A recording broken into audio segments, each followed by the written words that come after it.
Hi, this is Ashley with The Polished Engineer, and I'm going to be talking today about the Color Street Business Tracker and specifically how to go about updating for the new year. So I've gotten quite a few questions this year for people who have the new sheet because I did make a couple changes, and so there was a little bit of confusion about how to do the carryover. So if you've purchased my product from basically October 2020 to the present, then you have the new version, and so this is what you're going to be wanting to reference when you're doing your carryover. So the first thing you're going to do is you're going to have open a I have open a sample version, but it's essentially going to be your tracker from the previous year. So you can see I have a bunch of information entered in here. And then you're also going to want to have open a blank copy. So I mentioned this in the FAQ document, but you always want to save a blank version that you can work from year to year. And so having that blank version, that's what we're going to be working from. So what I would do to start would be to do a file, save as, and then go in here and rename it and say, okay, this is, I don't know, the new year. Color Street Business Tracker New Year, and then I will save it. And that will go ahead and save it. That way I still have my previous copy that's blank still saved in my files, but now I have my new year that I can be working from. Okay, so once I do that, I'm going to go ahead and change the date. That's the first thing you need to do. So in here I'm going to say we're changing over to 2022.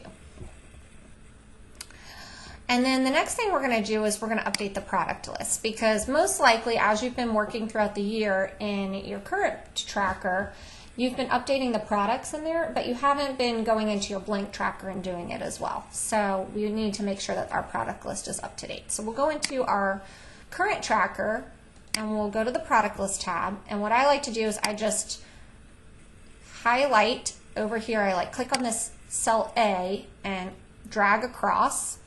I highlight the whole table, and then I right click and say copy, and then I move into the new tracker, and then I highlight this kind of column A, and then I right click and I click this kind of paste options that shows a clipboard with the 1, 2, 3. That means paste the values, and that's what you're going to want to paste in. So once you do that, then all of your products should be updated in the new tracker. Okay, so the next thing I'm going to do is I'm going to come over here to this Color Street Orders tab, and this is where I'm going to be pasting the information for my inventory that I'm carrying over.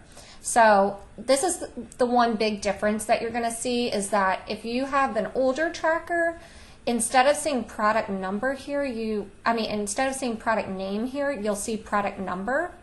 And so when you paste in the product number, it calculates the product name. If you have the new tracker, you see product name here, and that's going to be what you're pasting in, product name. So that's the one thing I think a lot of people have been confused about, depending on which version you're using. If you have product name here, you want to paste in product name. If you have product number here, you want to paste in product number. So for us, since we're doing the new version, we'll be doing the product name.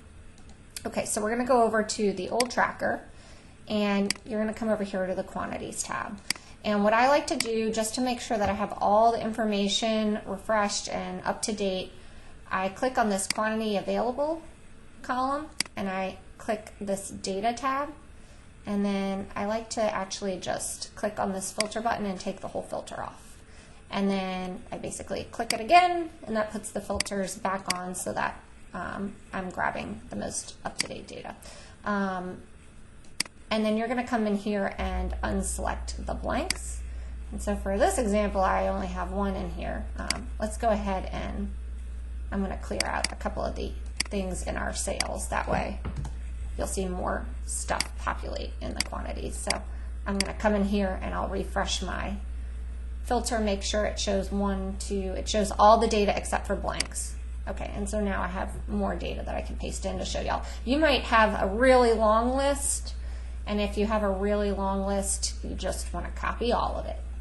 So again, since I'm in the new version, you see product name here in this column A. That's what you want to be copying and pasting. If you're in the old version, you'll see product number here. That's what you will copy and paste. So new version, product name. So we'll come in here, we'll select all the data. I'm going to right click and I'm going to say copy. And then I'm going to move back to my new tracker. and on this first cell, I'll click that, and I'm going to right click and again paste values. And once I do that, you'll see it calculates the information to the right of it.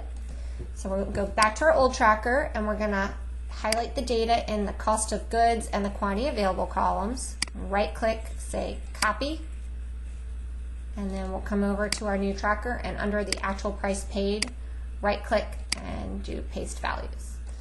And then the next step is kind of counterintuitive, but basically you highlight all of the quantity ordered, right click, say copy, and then over here in quantity received, you'll paste that same exact column, same data in there. And then I like to say, okay, this is by 2021 carryover. I'll copy all of that, right click, and just paste it. Oh, copy it, right click, and just paste it. And so all the data, all that gets pasted in. So the next thing you want to do is you kind of want to check your P&L summary. So this distributor cost of goods of remaining inventory, that is basically calculating what you paid for the inventory that's currently in your stock. And so if you did it correctly and everything's working properly, then those two values should match. So if you go to your old one, you'll see I have $125 there, and in my new one, $125. So checks out, looks like I copied and pasted everything correctly. So then the last thing that you probably want to copy over is your customer info. So it's pretty easy. Just come in here to the old tracker. I just highlight all the data essentially and say copy it, and then go to your new tracker and then right click and again paste values, and that will get all of your customer info in.